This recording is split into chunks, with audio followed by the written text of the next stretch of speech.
Si Dios existe, ¿por qué permite tanto dolor? ¿Dónde está Dios cuando se sufre? Delirante.org presenta El enigma del sufrimiento humano, una conferencia impartida por el escritor y psiquiatra Pablo Martínez Vila. Muchas gracias por estas palabras de bienvenida. No sé si la organización me ha invitado por todos estos méritos o, dado que su nombre es Delirante, me han invitado por ser psiquiatra. Lo más adecuado para tratar a un delirante es invitar a un psiquiatra. Pero bromas aparte, me siento contento de estar con todos ustedes esta tarde, aunque efectivamente el tema del sufrimiento es un tema que no es nada fácil. Recuerdo que en verano pasado, estuve en un pueblo de Barcelona en pleno mes de julio, en un pueblo de la costa, y me invitaron a dar una conferencia sobre el duelo y título sobre el que he escrito un libro. Y antes de empezar la conferencia, más de una persona, 3 en concreto, dijeron: ¿cómo se le ocurre a alguien venir en verano a un pueblo costero a hablar del duelo? Lo que quizás nadie se esperaba es que el aforo quedó absolutamente pequeño y se multiplicó por 3 la asistencia de personas, hasta el punto que la mayoría de gente estaba de pie. Y es que, aunque sean temas duros, impopulares, nos tocan, nos afectan a todos nosotros. Y el tema del sufrimiento es ciertamente uno de ellos. Cuando antes el presentador Luis Marián decía que me han intervenido en 12 ocasiones, es en relación a una enfermedad en los ojos, un glaucoma juvenil. Por tanto, lo que voy a decir esta tarde no lo hablo desde la comodidad de la butaca, por así decirlo, sino desde la experiencia de alguien que ha pasado 12 veces por quirófano.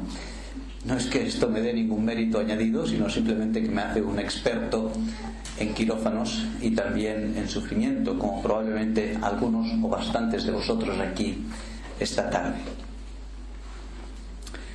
El conocido escritor inglés Oscar Wilde, en su corta y hermosa novelita, o más que novelita, libro, El Príncipe Feliz, dice: no hay misterio tan grande como el de la miseria.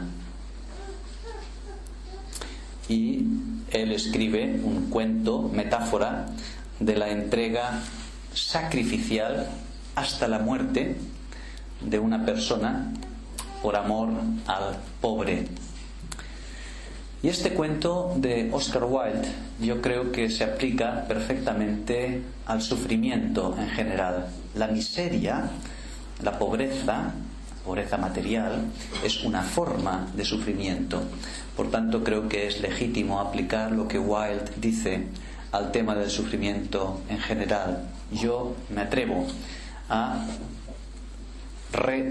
parafrasear esta frase y decir: no hay misterio tan grande como el del sufrimiento. Misterio. Esta tarde yo no voy a responder a todas las preguntas sobre el tema del sufrimiento. Hay preguntas que no tienen respuesta y vamos a acercarnos al tema desde una postura de humildad, sin triunfalismos, buscando rayos de luz en algunos lugares o puntos de oscuridad.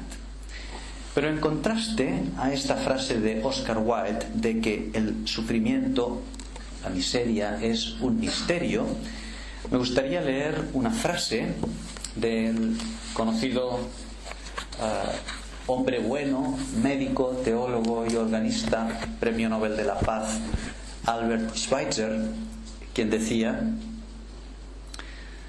si vuelves tu vista cuidadosamente hacia atrás, a los años que han pasado, y miras tu vida, entenderás cosas que antes no podías entender. De la misma manera que cuando contemplas con paciencia el cielo de noche, vas descubriendo una a una miles de estrellas allí donde antes solo se veía oscuridad. Esta es una experiencia que la podéis hacer todos vosotros en una noche estrellada. Al principio miráis al cielo y prácticamente no se ve nada. Pero si tenéis paciencia para seguir mirando 1, 2, 3, 10, 20 minutos, iréis descubriendo cada vez más estrellas, puntos de luz. Y en el tema del sufrimiento nos movemos entre dos polos. El polo del misterio, al que se refiere Wilde, y el polo de la luz, de las estrellas que vamos descubriendo, al que se refiere Schweitzer. Y en esta tarde me gustaría responder brevemente a 3 preguntas o a 3 aspectos. En primer lugar, el porqué del sufrimiento, y vamos a ahondar un poco en este elemento de misterio. En segundo lugar, ¿dónde está Dios en el sufrimiento? O más concretamente, ¿sufre Dios? ¿O está de brazos cruzados allá arriba en el cielo contemplando cómo nosotros estamos aquí atormentados? Y la tercera pregunta, ¿qué hace Dios? ¿Ha hecho algo Dios para aliviar el sufrimiento? Vamos, por tanto, a analizar estas 3 preguntas. En primer lugar, ¿por qué? Esta suele ser la primera reacción que nos hacemos cuando nos toca el dolor. Como sabéis, el tema de esta tarde lo vamos a enfocar desde una perspectiva de la fe, aunque no me voy a estar refiriendo solamente a las personas creyentes.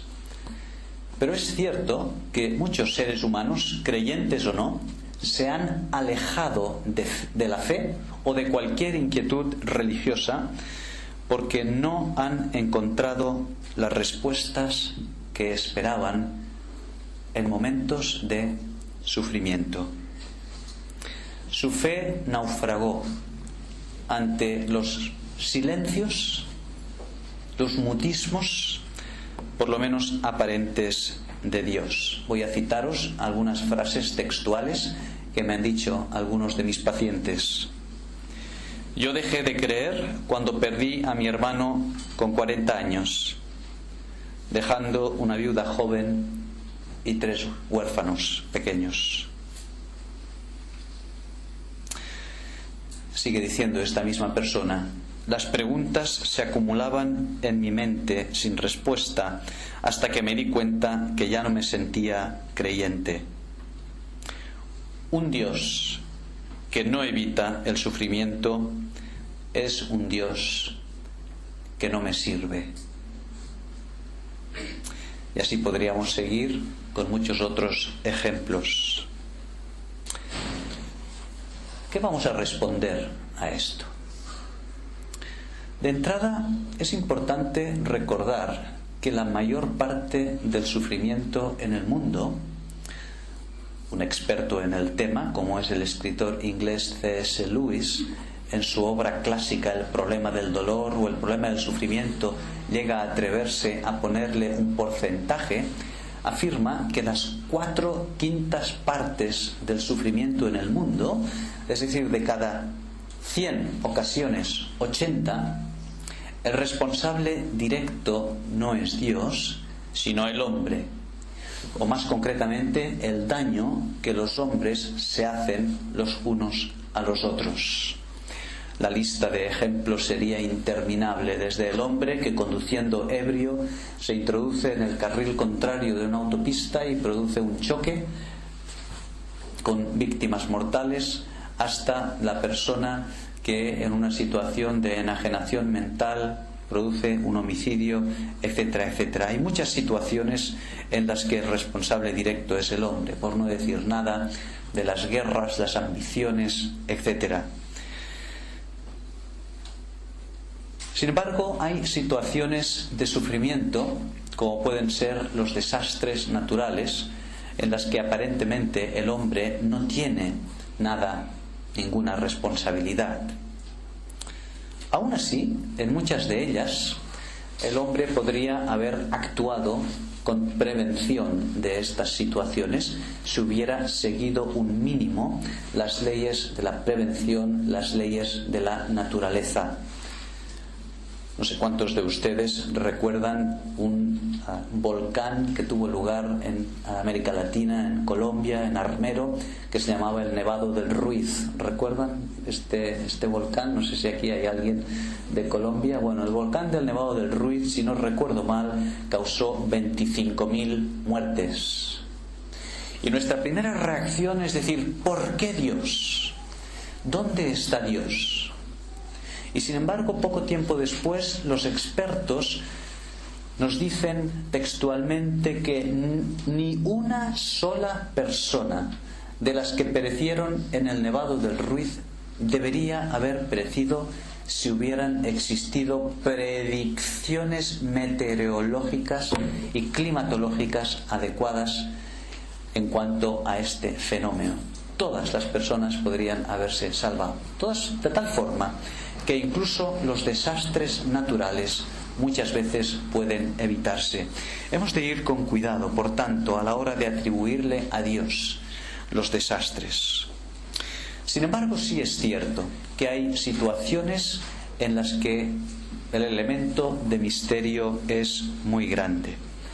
Estamos ante un tema en el que no tenemos respuesta a todas las preguntas. Nuestro conocimiento será siempre incompleto. Hay elementos de misterio que pertenecen a los secretos de Dios. Y aquí quiero extenderme un poquito en un concepto que creo que es importante. El tema del sufrimiento es como una pintura surrealista. No sé cuántos de ustedes saben lo que es el surrealismo. Vamos a explicarlo. El surrealismo es un tipo de pintura que tiene muchos elementos de misterio, pero que también deja entrever elementos que se entienden perfectamente. Es un camino lleno de recodos de sombra y de penumbra, pero también con rayos de luz nítida. Estos rayos de luz nítida nos ayudan a ver más allá de la realidad del momento, que es el dolor. Esto lo veremos más adelante. Una pintura surrealista deja siempre ventanas abiertas al misterio.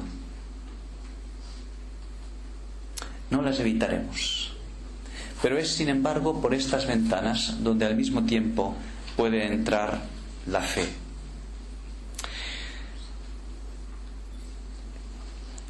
En este aspecto hemos de respetar el que Dios haya decidido mantener algunos aspectos del tema del sufrimiento velados, escondidos, y nunca llegaremos a tener todas las respuestas.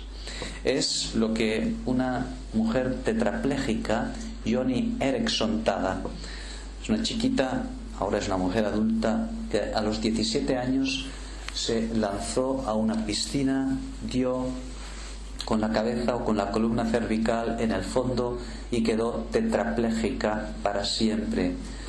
Esta chica, ahora mujer, ha desarrollado sus facultades de tal manera que es una fuente de estímulo a toda una generación de personas que están limitadas por hándicaps, por minusvalías. Pinta con los labios, tiene un ministerio fecundo de conferencias, se ha casado y es tetrapléjica. Y ella habla de los enigmas gloriosos de Dios. Y nos dice que si Dios revelara todo lo que es de sí mismo, dejaría de ser Dios. La palabra misterio, precisamente, significa velado, escondido. En la palabra de Dios, en el cristianismo, encontramos unos elementos revelados,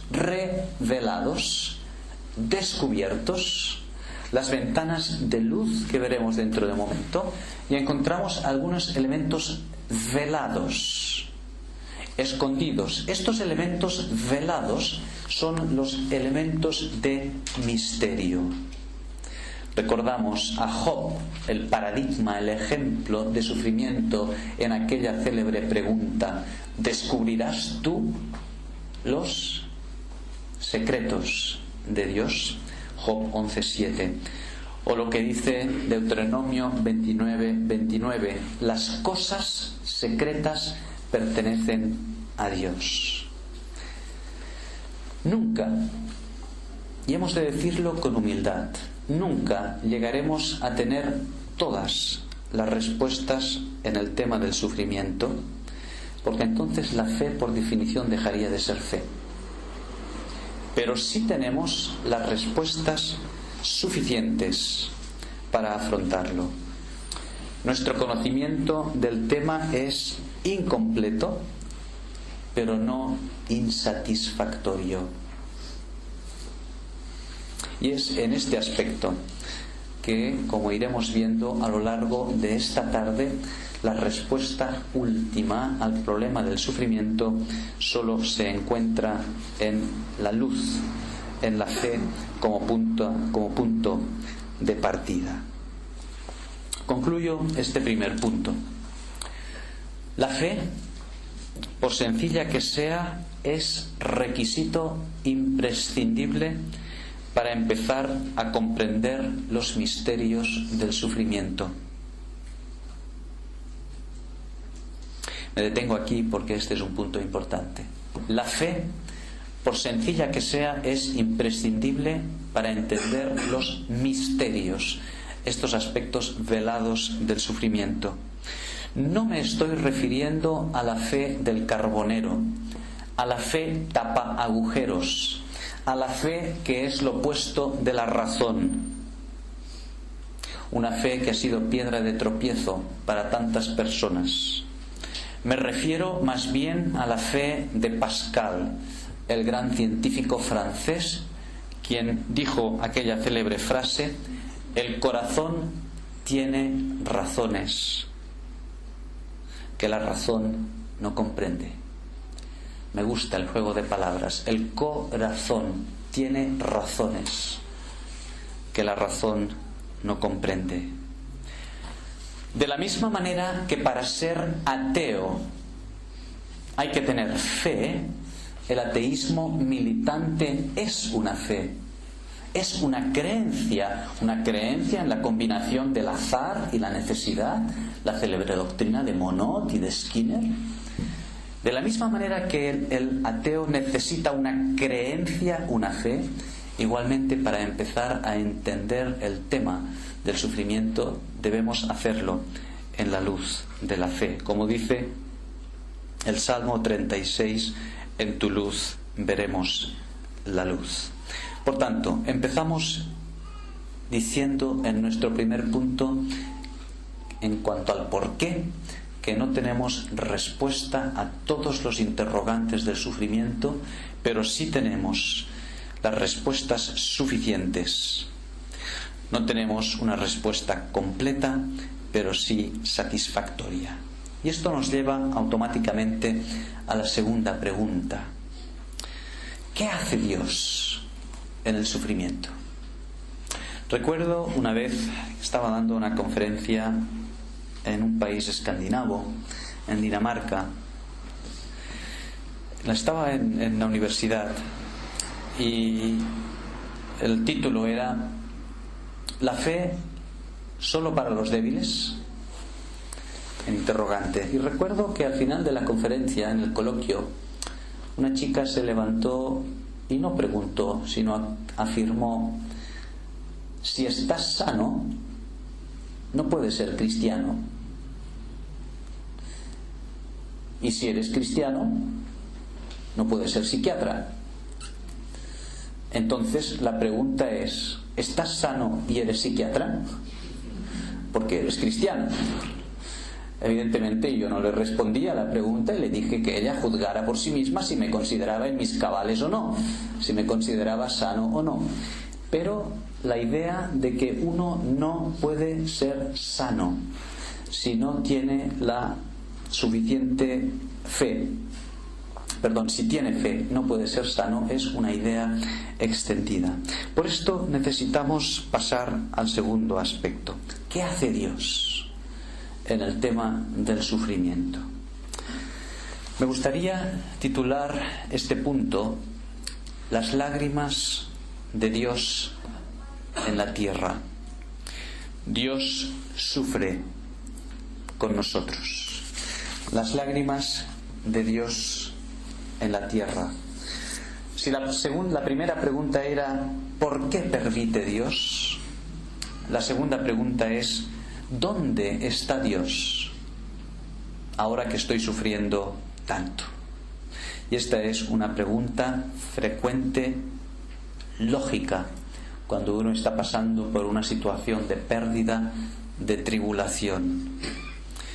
Dios nos parece lejano, mudo. Sin embargo, yo quiero sugeriros esta tarde que la lejanía y el silencio de Dios son solo aparentes. Dios está ahí mismo, porque Dios llora con nosotros y en nosotros. Dios está ahí mismo en nuestro sufrimiento. Y voy a desarrollar este argumento a fondo, porque creo que es uno de los rasgos distintivos del cristianismo en comparación con otras religiones. En mi sufrimiento, Dios no es impasible como una piedra, sino sensible como un sismógrafo. El más leve suspiro, el más tenue gemido queda registrado en el corazón de Dios. Ninguna lágrima que corra por mi mejilla le pasa inadvertida al Dios que ha dicho, cito textualmente del profeta Isaías: en toda angustia de ellos, de mi pueblo, yo también fui angustiado. O las emotivas palabras en el profeta Oseas: ¿cómo podré abandonarte yo? O en Isaías 49: en la palma de la mano te tengo esculpida. Mi corazón se conmueve dentro de mí, se inflama toda mi compasión. Oseas 11:8. ¿Por qué es esto así? ¿Por qué afirmamos que Dios sufre con nosotros, tal como hemos visto en estos versículos? Por una razón de lógica que vamos a desglosar. La idea de que Dios no sufre, una idea que sostuvo la Iglesia durante unos siglos por influencia de Aristóteles, una influencia griega, es decir, la doctrina de que Dios no sufre, la impasibilidad de Dios, no es una idea bíblica. E insisto, este es un punto muy importante, porque ahí, como veremos, el cristianismo se diferencia de otras religiones, como por ejemplo el budismo. ¿Por qué afirmamos esto? La esencia misma del carácter de Dios descarta, hace imposible el que Dios no sufra. Esto puede parecer un poco complicado, pero lo explicaremos en términos muy sencillos. El que no llora, no ama. El que ama, llora. Me parece que no hace falta argumentar esta frase, porque todo aquel que ha estado enamorado o el que ama sabe que el amor conlleva sufrimiento. Si a mí ahora me comunican la muerte de un ser querido, voy a llorar. ¿Por qué? Porque le amo. El que ama, llora. Si yo ahora estoy mirando el telediario y veo los niños de África que se mueren de hambre, probablemente sentiré compasión, pero en condiciones normales no lloraré, porque no hay este elemento de cercanía, de intimidad, de amor. Si Dios fuera incapaz de sufrir, sería al mismo tiempo incapaz de amar. Pero por cuanto Dios es por definición amor, automáticamente el silogismo lógico es que Dios sufre. Sino que se lo pregunten a un padre o a una madre.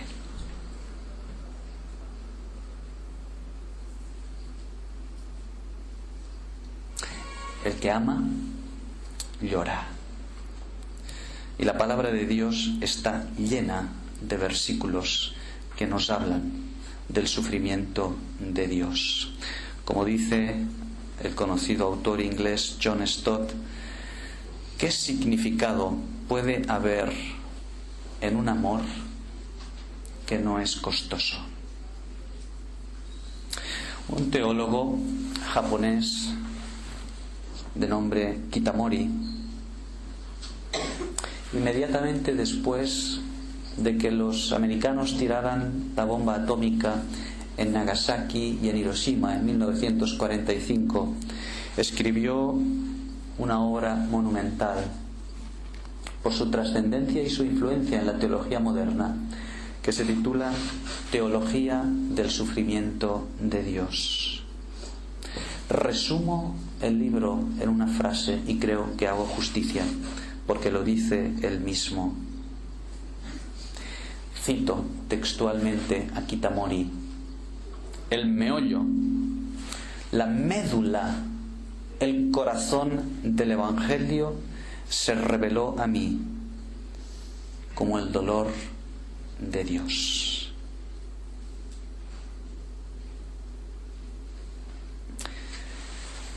Ahí es donde hay una gran diferencia, porque el Dios que sufre es patrimonio exclusivo del cristianismo.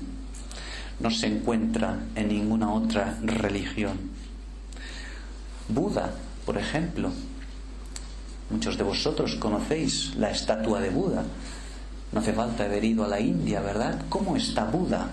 ¿Lo recordáis? Las estatuas de Buda. ¿Brazos cruzados? ¿De qué es señal de brazos cruzados? No hay que ser un psicólogo experto en comunicación no verbal. Los brazos cruzados son expresión de que alguien se os está cerrando. Cuando estáis en una conversación y la persona se cruza de brazos, mal asunto. La persona se os está cerrando. Brazos cruzados. ¿Cómo tiene los ojos Buda? Ojos cerrados. ¿No ve? Qué contraste con el Dios del Antiguo Testamento y del Nuevo, que está presto a ver, a oír, etc. El gemido, el llanto de su pueblo. Una sonrisa Buda, una sonrisa fría, hierática.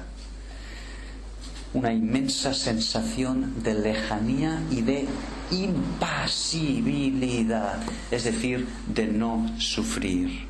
Qué contraste con el Cristo de la cruz.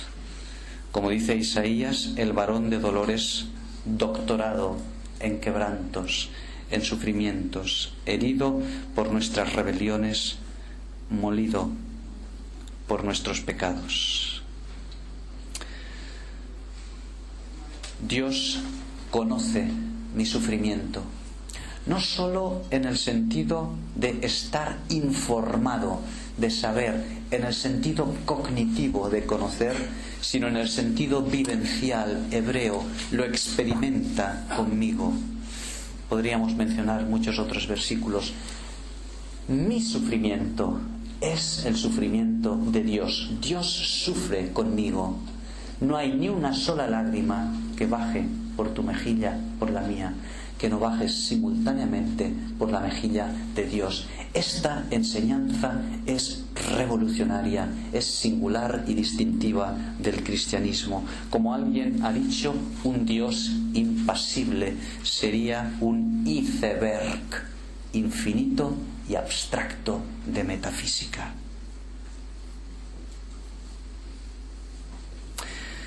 Si el sufrimiento en el mundo hace la fe en Dios complicada, el sufrimiento de Dios conmigo convierte la fe en algo revolucionario. Es lo que ha transformado la vida de hombres como Kitamori, como el gran teólogo alemán Jürgen Moltmann en los campos de concentración. Cuando él llegó a descubrir con una gran intensidad, lo podéis descubrir en su libro El Dios crucificado, ¿dónde está Dios? ¿Dónde está Dios? Y él llegó a descubrir que Dios estaba allí, con él. ¿Por qué? Esto nos lleva al tercer punto, al tercer aspecto, y es que la respuesta última al enigma del sufrimiento no se encuentra en el debate intelectual, sino en el encuentro personal con el Cristo sufriente de la cruz. ¿Qué ha hecho Dios? Dios sufre conmigo, pero ¿qué más ha hecho? Y es donde encontramos que la cruz de Cristo es la respuesta última al enigma del mal.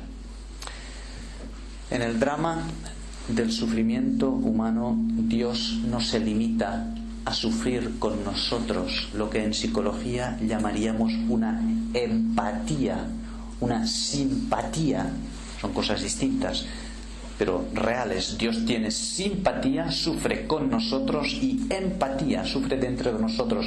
Este ha sido nuestro punto hasta ahora. Dios no se limita a ser un excelente psicólogo que sufre con y en nosotros, pero que a pesar de todo está ahí, sino que ha dado pasos muy concretos.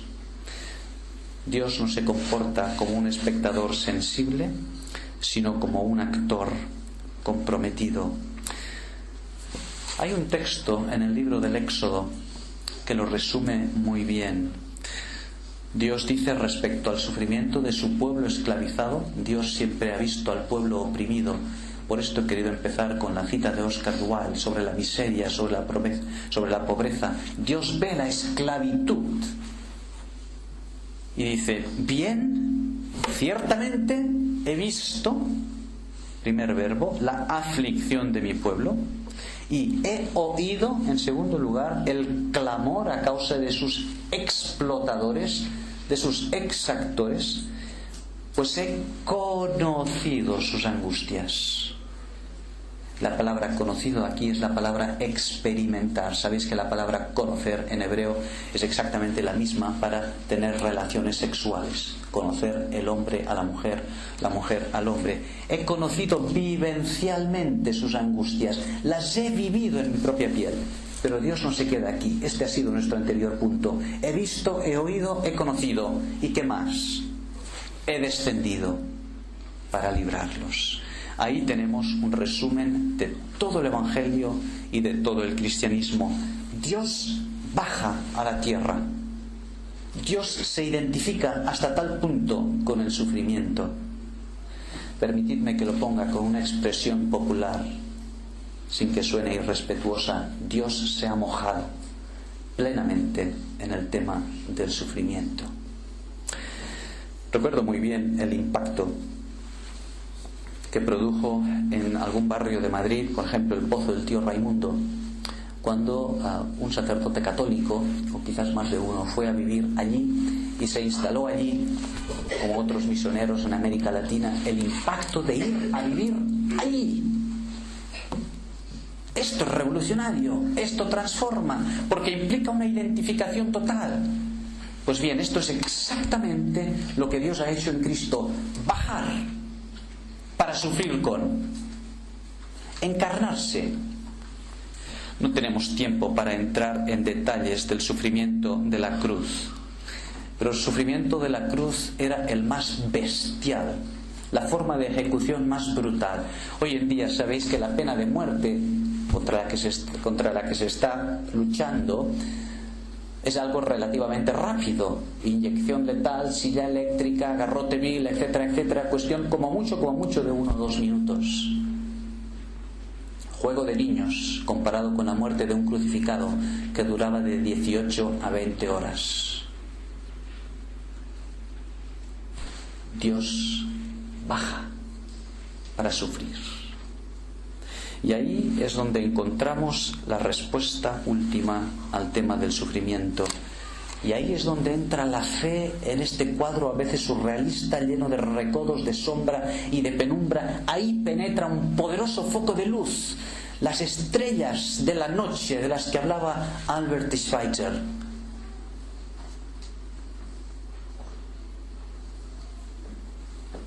En la cruz de Cristo se encuentra la respuesta última al tema del sufrimiento. Dietrich Bonhoeffer, cuando ya estaba en el campo de concentración, poco después murió, ejecutado por los nazis. Víctima del ignominioso aguijón de los campos de concentración, escribió: «Solo el Dios que sufre puede ayudarme». O citando de nuevo a John Stott, creo que es la primera vez que le cito. Citando a John Stott: «Nunca podría creer en Dios si no fuera por la cruz. El único Dios en el que creo es justamente el Dios que Nietzsche ridiculizó. El Dios de la cruz. El Dios derrotado, indefenso, humillado, desangrado. Esto era una ofensa para Nietzsche, el precursor del superhombre. ¡Qué imbecilidad del cristianismo! ¡Qué insulto para la idea del superhombre! Decía Nietzsche: uno tiene que estar suficientemente enfermo para ser cristiano. No es cristiano cualquiera.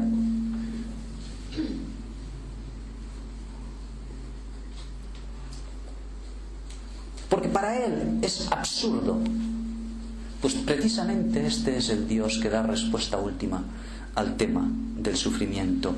La identificación de Dios con la tragedia del ser humano queda perfectamente plasmada con uno de los nombres que se le dan a Jesús: Emmanuel, Dios con nosotros. Y es el Cristo que un día sufrió en la cruz, es el mismo Cristo que hoy sufre conmigo. Don Carson, un teólogo contemporáneo, en su libro ¿Hasta cuándo, Señor?, repite varias veces esta pregunta. Cuando sufrimos, algunas veces habrá misterio. Y entonces pregunta: ¿habrá también fe? Y al final da la respuesta: sí. Habrá fe si nuestra atención se centra más en la cruz y en el Dios de la cruz que en el sufrimiento mismo. Quisiera terminar brevemente. El sufrimiento no es absurdo, no es estéril. No quiero con esto glorificar el sufrimiento de una forma masoquista. El sufrimiento es un mal que hay que derrotarlo y hay que luchar contra él. Pero el sufrimiento tiene un valor pedagógico. Y esto es muy importante en una sociedad hedonista que, aparte de buscar el placer a toda costa, busca huir del sufrimiento a toda costa. ¿Por qué es tan popular la eutanasia hoy? El suicidio. ¿Por qué han proliferado tanto una cosa tan inofensiva, tan ingenua, como poner pantallas de televisión en todas las habitaciones de los hospitales para distraerse en los momentos de sufrimiento? Durante siglos, la meta de la medicina ha sido aliviar el sufrimiento. Hoy, la meta de la sociedad es evitar el sufrimiento. Y sin embargo, el sufrimiento es terreno fértil para transformar nuestras vidas. La capacidad para afrontar el sufrimiento sin huir de él es una virtud que nos abre las puertas a una transformación personal. Esto lo dijo Dostoyevsky en uno de sus libros más duros, su autobiografía, Memorias del subsuelo. Sabéis que Dostoyevsky es un hombre que sufrió mucho, era cristiano.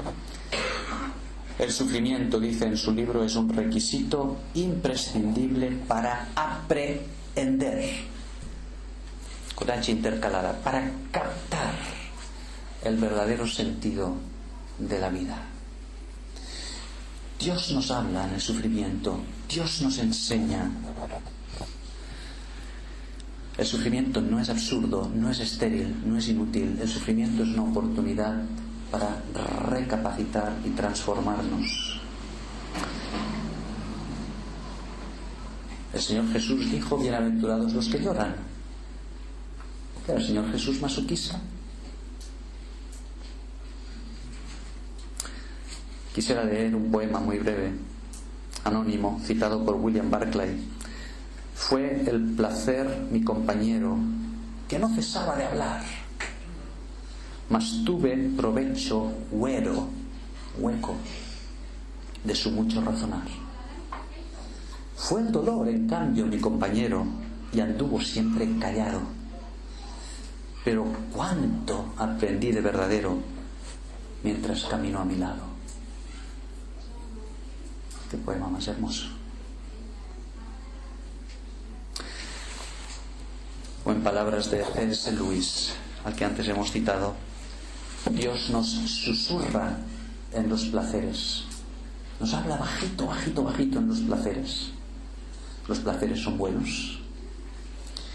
Nos habla en voz alta a través de la conciencia, a menos que uno sea un psicópata. Y nos grita en el sufrimiento.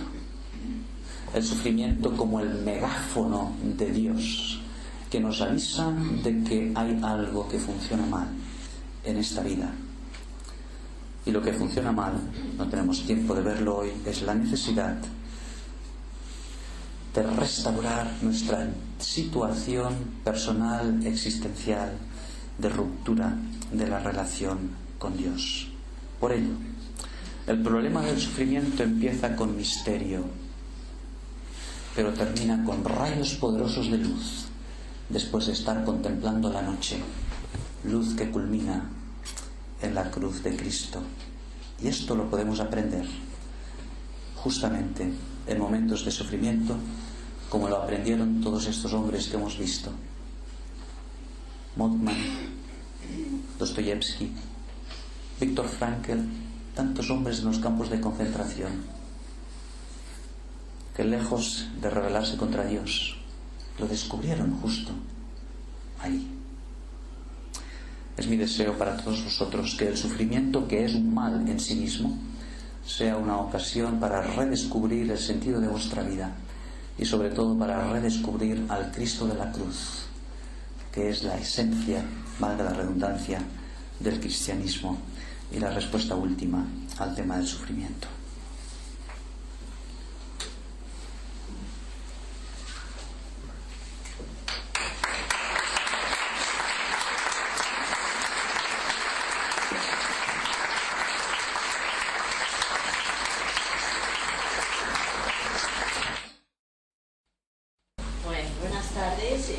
Estoy muy contenta por haber venido a la conferencia, haberse conocido, que leí muchos de sus libros y de todos los libros donde de las publicaciones al Lamio. Esto del sufrimiento me toca mucho, soy psicóloga y Y yo, la verdad, solo puedo decir que a través del sufrimiento he conocido a Dios.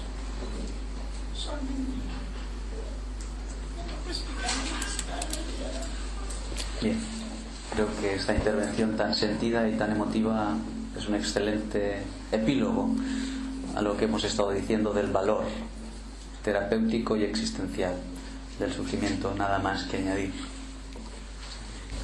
Yo, señora de la compañera, me ha pasado lo mismo. Ante el sufrimiento de la muerte de mi marido, yo sí que le achacaba a Dios muchas cosas y quería que de verdad que me diese fe, porque no es lo mismo la fe heredada que la fe interna que uno necesita sentir. Y la verdad que esa fe de fundamento, como yo digo, se fue fraguando en el sufrimiento, en el dolor, en no entender el mundo, en no entender el por qué yo me había quedado viuda con 3 niños pequeños. Sin embargo, fueron años de lucha, de decepción, de muchas cosas, pero no me cambio por la de antes, porque luego, al cabo de 10 años de morir mi marido, perdí un hijo y sé lo que es la pérdida de un hijo con fe, así fe. Entonces, soy otro testimonio como esa señora que desde la fe al sufrimiento. Muchas gracias. Sí. Bueno, más bien una pregunta. Yo soy Katia Valeria de Brasil, vivo aquí en España ya algunos años. Mi pregunta es si ya he leído algo que algunos creen que el sufrimiento es un don de Dios, ¿no? ¿Y cuál sería tu parecer al respecto de esto? Hay personas que Dios da una capacidad o un don especial para sufrir. Son personas que a lo largo de su vida están en constantes situaciones bastante difíciles, bastante sufridoras, ¿no? Entonces mi pregunta es si usted cree que el sufrimiento es un don, y si es un don, ¿están capacitadas para tanto? Algo así. Muchas gracias, es una pregunta muy interesante. El sufrimiento en sí mismo no es un don, no puede serlo jamás, porque el sufrimiento en sí mismo es un mal. El sufrimiento no entraba en los planes originales de la voluntad de Dios. Esto lo encontrarán explicado en el libro de Más allá del dolor. El sufrimiento es un cuerpo extraño en la creación. Para que tengan una ilustración muy práctica, el sufrimiento le es al mundo lo que una broza le es al ojo. ¿Se utiliza la palabra broza en castellano? No sé si esto es un catalanismo. Sí. Bueno, una pequeña partícula que entra en el ojo, pues la misma sensación, ¿verdad? Es exactamente lo mismo. Por tanto, el sufrimiento en sí mismo no puede ser un don de Dios. Afirmar que el sufrimiento per se es un don de Dios podría rayar en la blasfemia.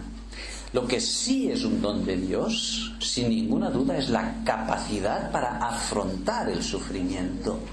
Esto sí que es un don de Dios, pero que yo todavía iría más lejos. No es un don de Dios exclusivo para algunos creyentes, sino para todos los creyentes.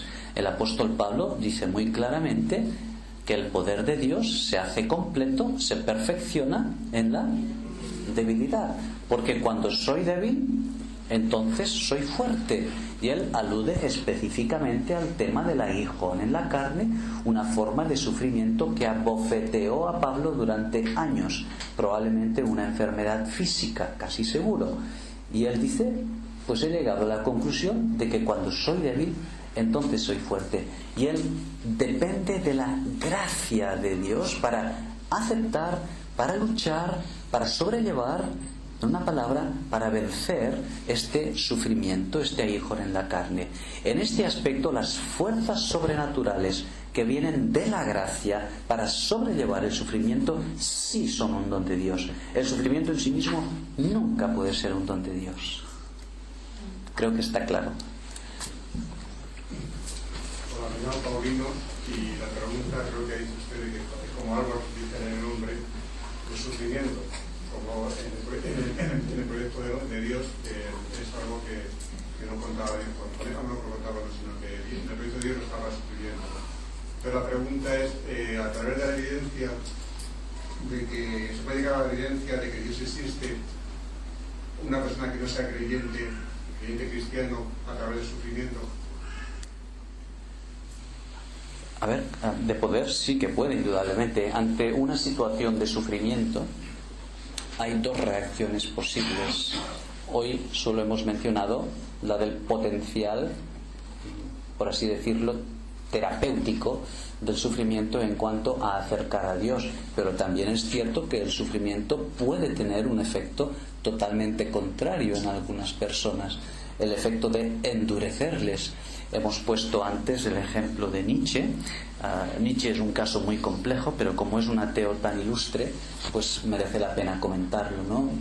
Nietzsche era una mezcla de ateo conceptual, porque tenía unos conceptos, una filosofía netamente atea, el concepto del superhombre, etcétera, pero yo estoy convencido de que influyó muchísimo también en su ateísmo todo el problema de sufrimiento que él tuvo con su célebre enfermedad que le atormentó durante muchísimos años y que le llevó a la muerte finalmente relativamente joven, ¿verdad? Pero que le hizo sufrir mucho y finalmente con unos trastornos psiquiátricos.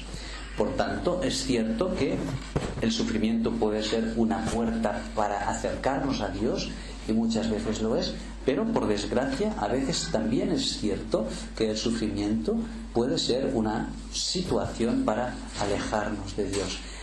Pero en estos casos, y lo que voy a decir ahora lo digo con toda humildad y con una fuerte dosis de comprensión hacia estas personas, yo creo que cuando esto ocurre es porque estas personas suelen centrarse más en el elemento de misterio del que hablábamos al principio, que no en los rayos de luz que hemos estado intentando, en las estrellas de Spitzer, ¿verdad? Y es que el sufrimiento tiene puntos negros, tiene puntos de oscuridad, y podemos abrir la ventana que da a la oscuridad y entonces sentirnos totalmente perdidos, o podemos abrir la ventana de la fe y entonces es cuando uno puede realmente empezar a acercarse a Dios. En este sentido, yo creo que la fe es un punto de partida imprescindible, por lo menos un mínimo de fe, para empezar a entender algunos de estos aspectos del sufrimiento. Antes has hecho referencia a la gracia que ayuda a afrontar el sufrimiento. ¿Nos podrías ampliar un poco este concepto? Sí. Dentro de entre 3 y 6 meses saldrá un libro titulado El aguijón en la carne, que justamente va a tocar este tema. La gracia es otro de los conceptos singulares y revolucionarios del cristianismo que difícilmente encontramos en otras religiones.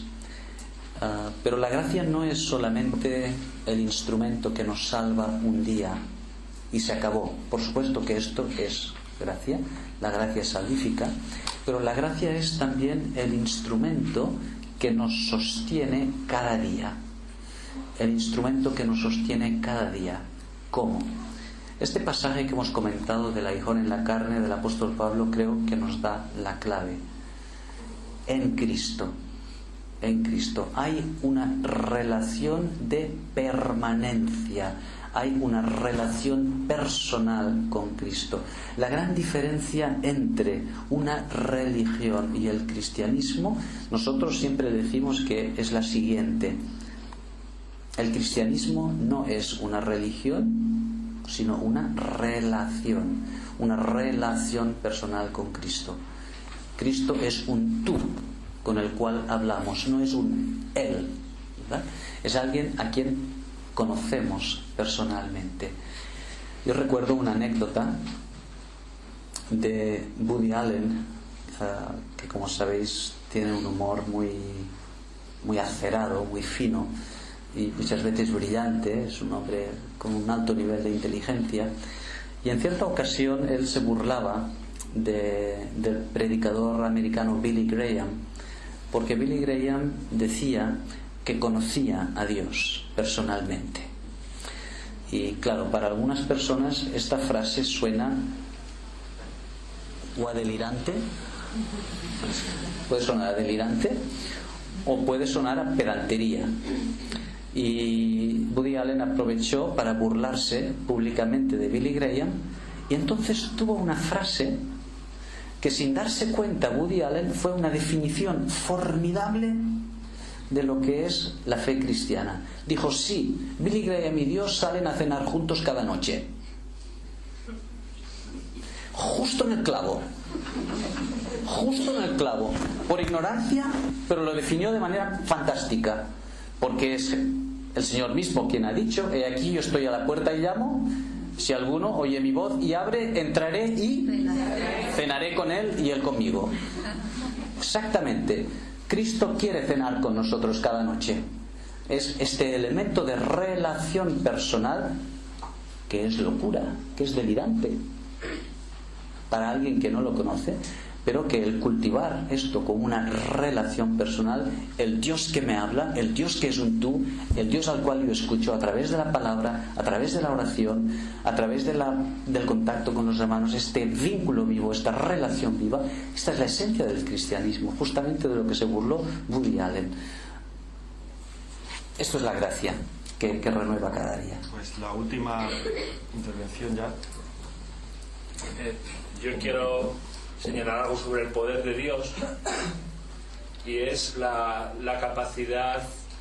Bueno, el cristianismo entra dentro del contexto del hombre caído, la humanidad caída, la humanidad perdida, con unas consecuencias terribles por el pecado, donde está la enfermedad y la muerte y el sufrimiento.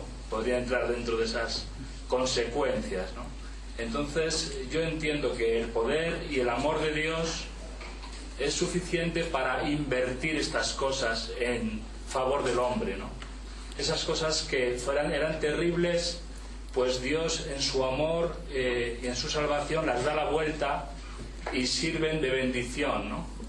Entonces el sufrimiento puede ser una parte, cuando lo entendemos bajo el prisma que tú has dicho de la luz de la fe, de bendición de Dios, como todo lo que nos ocurre en esta vida puede ser para nuestra ayuda, si lo entendemos como Dios lo entiende, ¿no?